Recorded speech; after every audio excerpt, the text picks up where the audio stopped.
आज हम लोग क्लास 9 का रियल नंबर्स चैप्टर नंबर 1 को स्टडी करेंगे। क्लियर है?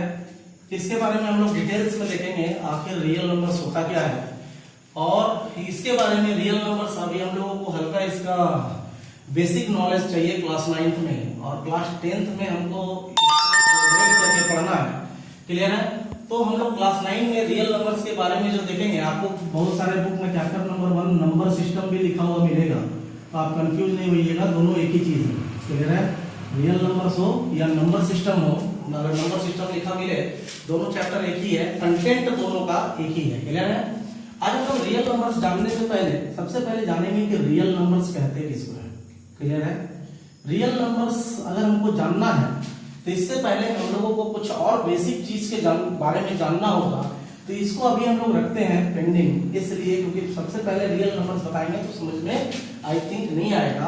क्लियर है? हम चाहते हैं कि इसको अच्छी तरीके से डिटेल से हम लोग क्लियर करते हुए पढ़ें ताकि हमको समझ में आए। इसको जानने से पहले सबसे पहले हम जानेंगे कि नेचुरल नंबर क्या होता है, क्योंकि कुछ बेसिक कॉन्सेप्ट ये सब हम लोग बचपन 6, 7, 8, 9, 6, 7, 8 तक पढ़ते आए हैं कि नेचुरल नंबर किसको कहते हैं। आपको पता है कि जितना भी काउंटिंग नंबर्स होता है, ठीक है, जितना भी काउंटिंग नंबर्स होता है बच्चे, उसको हम लोग रियल नंबर्स कहते हैं। क्लियर है? रियल नंबर्स को हम लोग it is represented by capital letter n से हम लोग रियल नंबर्स को रिप्रेजेंट करते हैं। ठीक है? अगर हम रियल नंबर्स का सेट लिखें तो n is equal to 1 2 3 4 5 6 dot dot dot dot इस तरह चलता रहेगा, क्योंकि आपको पता है कि रियल नंबर्स जो है वो जितना भी काउंटिंग, अगर हम लोग काउंटिंग्स की बात करते हैं, अगर हम लोग को कोई भी किसी भी तरह का चीज काउंट करना है, मान लीजिए आपके पास 10 बुक्स रखे हुए हैं और हम बोलेंगे बच्चे आप इसको काउंट कीजिए। काउंट करने का मतलब क्या है कि आप इसको गिनती कीजिए। तो कोई भी बच्चा जब भी गिनती स्टार्ट करेगा तो 1 से स्टार्ट करेगा, इसीलिए हम लोग डेफिनेशन में लिखा कि all counting numbers are called real numbers. Clear है? I think it is clear. Real numbers किसको कहते हैं? क्लियर है? दूसरा हमको जो कॉन्सेप्ट जानना है उसको हम लोग होल नंबर्स कहते हैं। क्लियर है?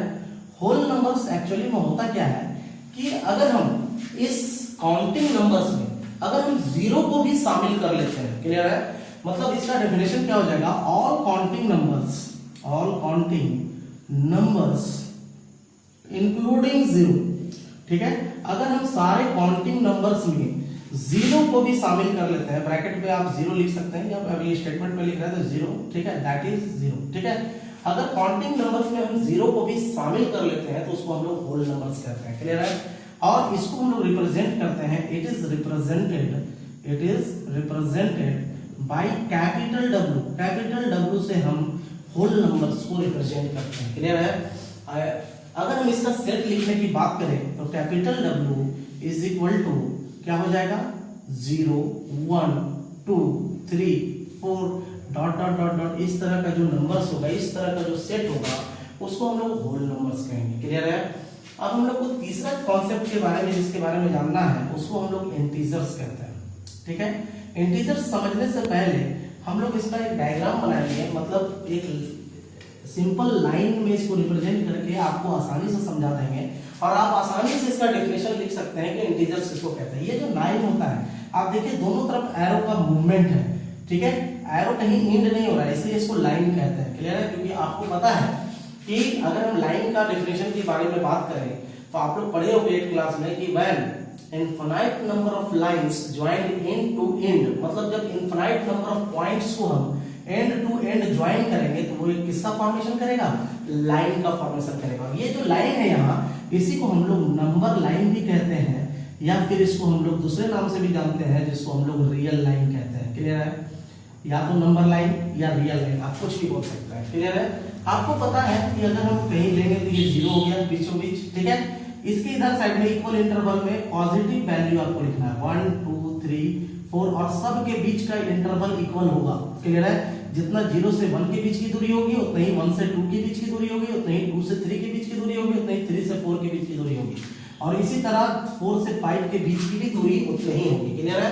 अगर हम लेफ्ट हैंड साइड की बात करें तो आपको पता है कि लेफ्ट हैंड साइड में क्या होता है, नेगेटिव वैल्यू लिखाता है। क्लियर है? -1 -2 -3 -4 -5। क्लियर है?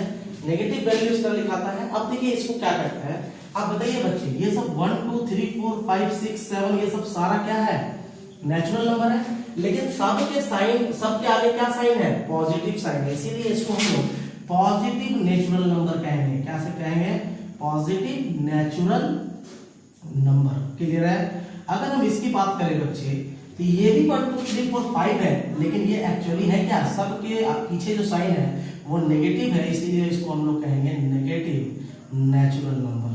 ठीक है, नेगेटिव नेचुरल नंबर। ठीक है, ये जो चीज हम अभी आपको ड्रॉ करके दिखाएं, यही इंटीजर्स का डेफिनेशन बता देगा। क्लियर है। अब लीजिए, आपका ये इंटीजर्स का डेफिनेशन तैयार हो गया। ये जो पूरा कलेक्शन आप देख रहे हैं ना, इसी को इंटीजर्स कहते हैं। अब ये कलेक्शन को ही हम लोग इंटीजर्स कहते हैं, तो अब इसको लिखेंगे कैसे, तो इसको स्टेटमेंट इसका ये हो जाएगा, ऑल पॉजिटिव नेचुरल नंबर, जितना भी पॉजिटिव नेचुरल नंबर है, जीरो एंड जितना भी नेगेटिव नेचुरल नंबर है, इसका जो कलेक्शन है इसको हम लोग क्या कहते हैं, इंटीजर्स कहते हैं। तो हम लोग डेफिनेशन आसानी से लिख सकते हैं, ऑल पॉजिटिव, यहां लिख सकते हैं ऐसा, the collection of all positive natural number, the collection of all positive natural number. ठीक है, नेचुरल नंबर्स लिखेंगे। क्लियर है। Zero and negative natural numbers. ठीक है, नेगेटिव नेचुरल नंबर्स। क्लियर है। Forms the collection of integers, forms the collection of integers. I hope ये clear होगा आपको कि जो कलेक्शन होता है पॉजिटिव नेचुरल नंबर्स का, नेगेटिव नेचुरल नंबर्स का, जीरो के साथ, यही जो पूरा आपको कलेक्शन दिख रहा है, पूरा जो समूह दिख रहा है, इसी को हम लोग क्या कहते हैं, इंटीजर्स कहते हैं। क्लियर है। अब हम लोग इंटीजर्स के बारे में कुछ और फैक्ट्स के बारे में जानेंगे। आप देखिए इंटीजर्स के बारे में जो हम लोग फैक्ट्स के बारे में, क्योंकि ये सब चीज रियल नंबर्स अगर हमको जानना है तो ये सब सारा चीज जानना बहुत जरूरी है। अगर हम ये सब बेसिक के बारे में नहीं जानेंगे तो हमको रियल नंबर्स क्लियर नहीं हो पाएगा। क्लियर है। अब आप यहाँ देखिए कि यहाँ जब ये लिखे, अब एक आप इसमें एक पॉइंट और जानिए कि इसको जो है इंटीजर्स को हम लोग, इट इज रिप्रेजेंटेड बाय, ठीक है, जिस तरह अभी आपको बताया कि नेचुरल नंबर्स को रिप्रेजेंट करते हैं कैपिटल एन से, होल नंबर को रिप्रेजेंट करते हैं कैपिटल डब्ल्यू से, उसी तरह इंटीजर्स को भी हम लोग रिप्रेजेंट करते हैं दो चीज से। आपको कहीं कहीं कैपिटल आई मिलेगा, क्योंकि कैपिटल आई इसके फर्स्ट लेटर में कैपिटल आई है, इसलिए कैपिटल आई से, और कभी कभी आपको जेड भी मिलेगा। ठीक है। अब भैया आप यहाँ सोच रहे होंगे बच्चे कि चलो ये कैपिटल आई है, नेचुरल नंबर में एन से स्टार्ट होता था कैपिटल, तो इसका पहला वो कैपिटल एन लिखे, इसका इसको रिप्रेजेंट करेगा। होल नंबर डब्ल्यू से स्टार्ट होता था, तो इसका पहला लेटर डब्ल्यू लिखे रिप्रेजेंट करने के लिए। इंटीजर्स आई से स्टार्ट होता है, तो चलो भैया आई तो लिखे, लेकिन जेड क्यों लिखे? तो जेड लिखने के पीछे कारण क्या है? ये जेड का मतलब जो होता है ज़ेहलन होता है। ठीक है, जेड का मतलब क्या होता है? ज़ेहलन होता है। इसका जेड, इसका पहला लेटर भी देखिए कैपिटल जेड है, और ये एक जर्मन वर्ड है। कैसा वर्ड है?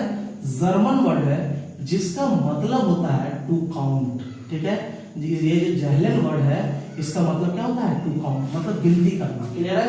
इसलिए इंटीजर्स को हम लोग कैपिटल आई से भी रिप्रेजेंट करते हैं और कैपिटल जेड से भी रिप्रेजेंट करते हैं। अब इसमें कुछ पॉइंट्स हैं, वो हम लोग देखेंगे कि यहाँ हम कह सकते हैं कि जितना भी नेचुरल नंबर होगा, ठीक है, अब आप इंटीजर्स के बारे में जान लिए, तो हम ये कह सकते हैं कि every natural number is an integer. Every natural number is an integer. बिल्कुल सही है।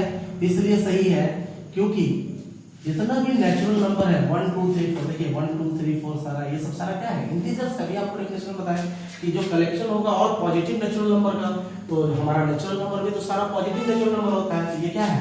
ट्रू है। ठीक है। दूसरा क्या है? Every whole number is a natural number, ये भी is an integer. Every whole number is an integer, ये भी बिल्कुल सही है। क्यों? क्योंकि होल नंबर तो जीरो से स्टार्ट होता है। देखिए यहाँ पर कलेक्शन आपको इस नंबर लाइन और रियल लाइन में दिख रहा है, तो ये दोनों ढंग से ये हमको यहाँ से ये दोनों रिजल्ट की प्राप्ति हुई। क्लियर है कि जितना भी नेचुरल नंबर होगा उसको भी हम इंटीजर्स कह सकते हैं, और जितना भी होल नंबर होगा उसको भी हम इंटीजर्स कह सकते हैं। क्लियर है? अब हम लोग एक काम करेंगे कि नंबर लाइन में हमने आपको इंटीजर्स को रिप्रेजेंट करने के लिए दिखा दिया। अब हम लोग और कुछ बेसिक फैक्ट्स के बारे में जानेंगे। उसका नाम है natural number, rational number. Clear है? जो हम लोग नेक्स्ट जानेंगे उसका नाम क्या है? Rational number. कि अब रैशनल नंबर किसको, आई होप इंटीजर्स हम लोगों का क्लियर हो गया होगा। अब हम लोग जानेंगे रैशनल नंबर किसको कहते हैं। ठीक है? तो आप यहां समझिए कि कोई भी नंबर्स को हम लोग p/q के रूप में लिख सकते हैं। ठीक है? अगर किसी भी नंबर को हम लोग p/q के रूप में लिख सकते हैं जहां p भी इंटीजर्स होगा, p भी क्या होगा? इंटीजर्स होगा, q भी क्या होगा? इंटीजर्स होगा, और q जो है वो कभी भी 0 के बराबर नहीं होगा। अगर ये कंडीशन सेटिस्फाई करता है तो ये क्या है? रैशनल नंबर है। एक बार फिर से हम रिपीट करते हैं बच्चे। अगर किसी भी, हम बहुत सारे बुक में आपको ये भी मिलेगा कि अगर किसी नंबर को a/b के रूप में, a डिवाइडेड बाय b के रूप में लिखेंगे जहां a भी इंटीजर्स होगा, ठीक है, b भी इंटीजर्स होगा, ठीक है, और b कभी भी 0 के बराबर नहीं होगा। दोनों सही है, b कभी भी 0 के बराबर, बस लेटर का अंतर हो गया है। क्लियर है? तो दोनों सही है, इसलिए कंफ्यूज नहीं कीजिएगा। बस ये एक फॉर्म बता रहा है कि एक्चुअली में हम लोग रैशनल नंबर किसको कहते हैं। ठीक है? तो आप यहां समझ रहे होंगे। एक बार फिर से मैं बता रहा हूं कि कोई भी नंबर को अगर हम p/q के रूप में लिख सकते हैं जहां p भी इंटीजर्स होगा, q भी इंटीजर्स होगा, लेकिन q कभी भी 0 के बराबर नहीं होगा, उसको हम लोग क्या कहेंगे? रैशनल नंबर कहेंगे। अगर हम इसको लिखना चाहे डेफिनेशन के रूप में तो हम लिख सकते हैं इसको। अब इसी को हम रिप्रेजेंट करेंगे डेफिनेशन के रूप में। Any number which is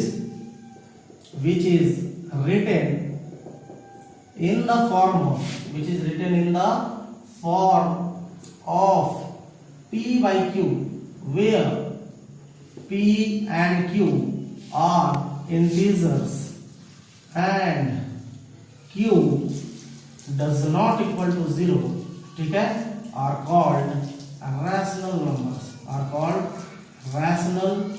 numbers। Clear है?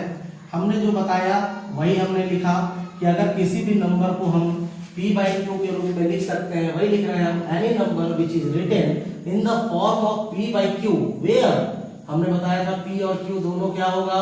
इंटीजर होगा, और q जो है वो कभी भी क्या होगा? 0 के बराबर नहीं होगा। अगर हम एग्जांपल लें तो आप देखिए 3/5, ठीक है, देखिए p/q के रूप में p की जगह 3 है, q की जगह क्या है? 5 है। 3 भी एक इंटीजर्स होता है, हम नंबर लाइन में आपको दिखाए थे कि जितना भी नेचुरल नंबर होता है तो 3 एक नेचुरल नंबर है कि नहीं, तो इंटीजर्स होगा। 5 भी एक नेचुरल नंबर है कि नहीं, तो इंटीजर्स होगा। क्लियर है? आप देखिए q 0 के बराबर है? नहीं होगा। q किसके बराबर है? 5 के बराबर। देखिए जो 3/5 है ये क्या होगा? रैशनल नंबर होगा। ये क्या होगा? रैशनल नंबर होगा। क्लियर है? अगर हम बात करें 0 का, तो 0 भी बच्चे एक रैशनल नंबर होगा। क्यों रैशनल नंबर होगा? इसका डिटेल्स आप देख लें कि 0 को हम 0 डिवाइडेड बाय 1 लिख सकते हैं कि नहीं लिख सकते हैं? क्योंकि अगर आपको पता है कि किसी भी नंबर को हम 1 से डिवाइड करेंगे तो कोई भी फर्क नहीं पड़ेगा। ठीक है? अब देखिए p भी, ये p की जगह क्या है? 0 है, q की जगह क्या है? 1 है। ये भी डेफिनेशन को सेटिस्फाई कर रहा है। देखिए 0 को हम 0/1 के रूप में लिख सकते हैं। p क्या है? 0 है, और q क्या है? 1 है। हमने बोला था q 0 नहीं होना चाहिए था, q तो 0 नहीं है, p 0 हो सकता है। क्लियर है? तो 0 भी क्या है? रैशनल नंबर है। क्लियर है? मतलब यहां से हमको ये पता चला, अगर आप इसको एलोबरेट रूप में देखिएगा तो आपको ये पता चला कि जितना भी नेचुरल नंबर है, every natural number is an integer, is an rational number. ठीक है? Is a rational number. जितना भी नेचुरल नंबर है वो सारा रैशनल नंबर होगा। दूसरा कंडीशन ये पता चला, एवरी होल नंबर, जितना होल नंबर है वो भी क्या होगा? रैशनल नंबर होगा, इज रैशनल नंबर। ठीक है? Is rational number. तीसरा चीज ये पता चला कि अगर मान लीजिए आप इस तरह लिखते हैं, एक एग्जांपल और देखते हैं नेगेटिव का, -3/5 लिखते हैं। ठीक है? ये भी एक रैशनल नंबर है बच्चे। देखिए p की जगह -3 है, इंटीजर है, q की जगह 5 है, ये भी क्या है? इंटीजर है। और देखिए q 0 के बराबर नहीं है, q किसके बराबर है? 5 के बराबर है। तो जितना भी इंटीजर्स होता है, ठीक है, एवरी इंटीजर्स, ठीक है, अगर आप ऐसा एक और एग्जांपल ले लें -5, तो -5 भी एक इरेशनल नंबर है। क्यों? क्योंकि -5 को -5/1 लिख सकते हैं, p/q के रूप में है, और q कभी भी 0 के बराबर यहाँ नहीं है, q किसके बराबर है?